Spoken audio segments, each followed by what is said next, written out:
Well, hello, my name is Jim Royal. I'm a huge Beatles and Elvis Presley fan and basically classic rock in general, so if you haven't already, please subscribe to my channel. Go ahead and do a thumbs up, that's always most appreciated, and feel free to leave comments. I always enjoy reading them and I do my best to try to respond in a timely manner. Today I wanted to do a first impression review on Paul McCartney's new album. This is called The Boys of Dungeon Lane. This was released on Friday, May 29th, 2026. This is the day after I'm doing the review. This is a Target exclusive right here. And this cover, this basically, I believe, is the street sign that was for Dungeon Lane. This is the Boys of Dungeon Lane, Paul and friends and family, where they grew up in that district or near it. So this, I think, is the street sign there. The Target exclusive has this card, which I think is part of the gatefold, lyric card, and you know, they make CDs now look like they're vinyl, so this is like the inner sleeve, and then this is the CD. Now I have it in a jewel case that I put it in there. It doesn't come that way, but I want to protect the CD so it doesn't get scratched. Alright, so I was really busy yesterday on new release day. I was able to pick it up, but I wasn't able to listen to it. I woke up this morning, 1:30 in the morning. I was really excited to listen to it, and I did. I jotted some notes right here, full pages. So let's talk about these first impressions. I listened to it last night at 1:30, and then this morning when I woke up, I played it again. So I've only heard all of these songs 2 times. There are some exceptions, and I'll go in detail about that. But I made a deliberate attempt just to tell you, this is how I feel based on this early listening experience. The Boys of Dungeon Lane, I'm just going to tell you, Paul took several years making this, and I'm glad he took his time. He took a long time. He worked with a young producer named Andrew Watt. Andrew Watt, you might be familiar with him, producing various artists. Right now, lately, the Rolling Stones. He's done their last 2 albums.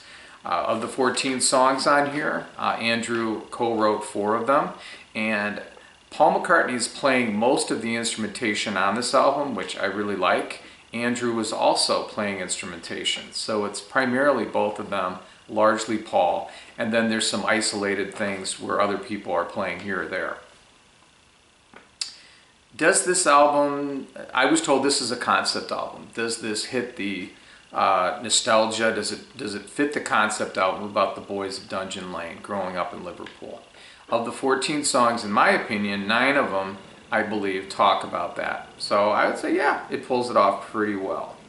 The album is very familiar sounding to me. The instrumentation, the instruments. I think what he's doing is he's playing the vintage instruments that he's played for a long time. And you know, later on when he was in Wings, he had other people play the guitar parts and do different things. And then he had session musicians and friends as a solo artist.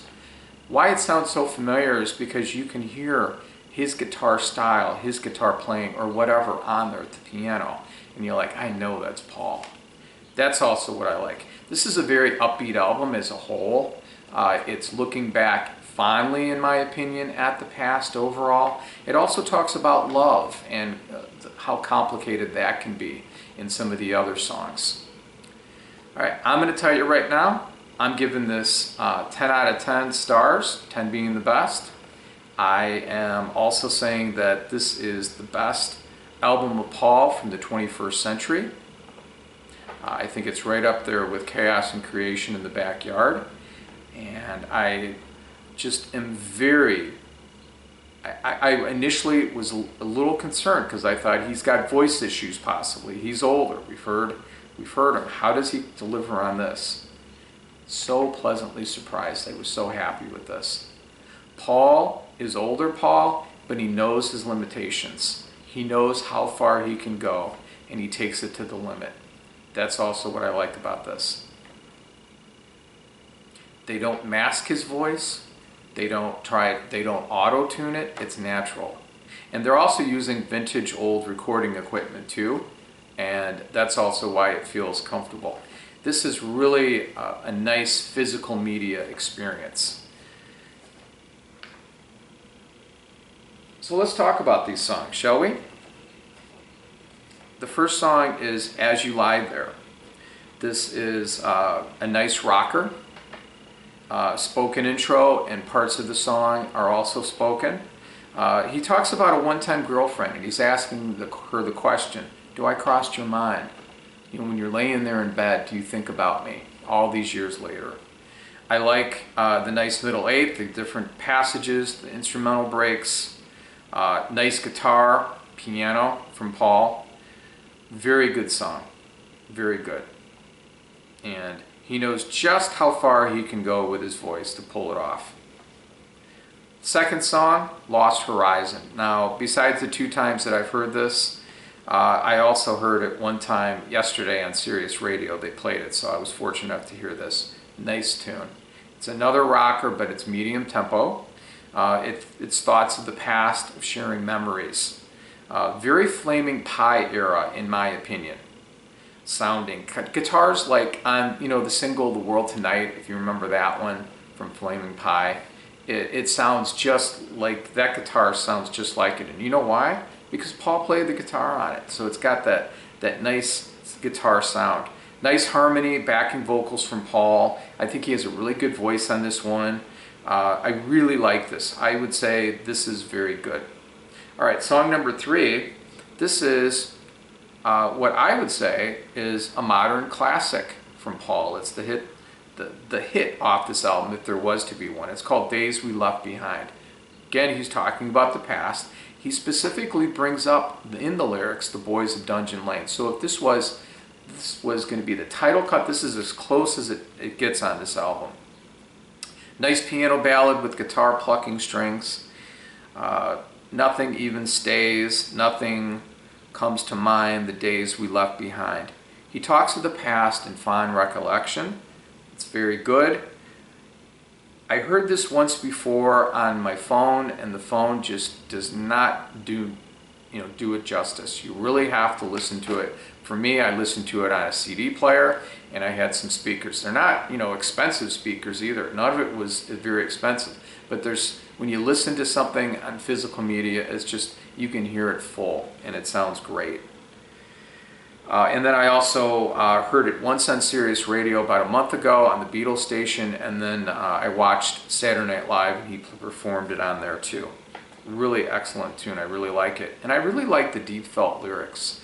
The lyrics on this album, some of them are good. I'm not saying they're all like spectacular, but these lyrics are really good. But what I like about the lyrics on the album, each song tells a story. Sometimes when you listen to a song from someone, it just talks about something. This seems to talk in detail. It seems to have a beginning, middle, end. And that's what I like about it too. The next song is called Ripples in a Pond. This is song 4. This is a love song. And I think this is geared toward his wife, Nancy. There are several songs that he's talking about her, I believe. Just how, and Driving Rain, how he talked about his new love, Heather, his wife at the time, or going to get married at that point. He's talking about Nancy here. And I love that. And they've been married for close to 15 years, and he still feels that way, and she still feels that. It's nice guitar, good lead guitar, good vocals, talking to his love, how he feels about her, building memories with someone. So it's just like when you throw a stone and you let it skid on the water, skip. It's just like that, making memories, bonding with someone. He has echo in his voice. Again, in my opinion, very Flaming era sound. Pop song, nice, very good. And if there was going to be another single, I would release this because this is that strong. Song number 5, Going Back to the Past, Nostalgia, Mountaintop. Nice organ sound, it's psychedelic sounding, lyrics of magic mushrooms, of tripping.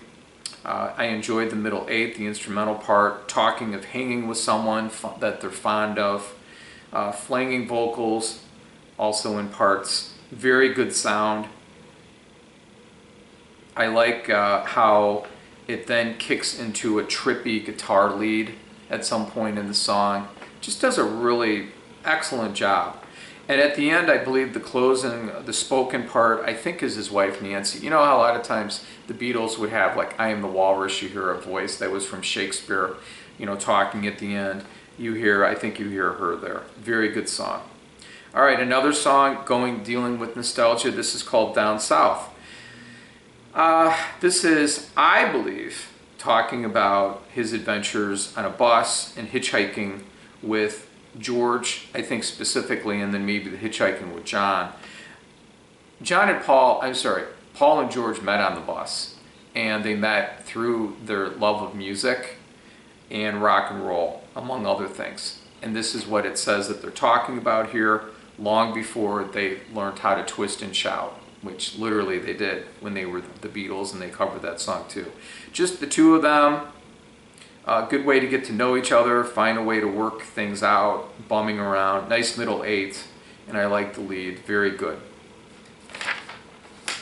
All right, song number 7 is We Two. You Will Be My Only One. There Until the End. Never Need to Go. He talks about how fondly he feels about her. Again, this is a love song, I think, about Nancy. Last night I dreamt about you. We Want to Live, over and over. I Will Be With You. Atmospheric, nice keyboards. Andrew Watt and him collaborated on this song, and they do a good job of pulling it off. Very good.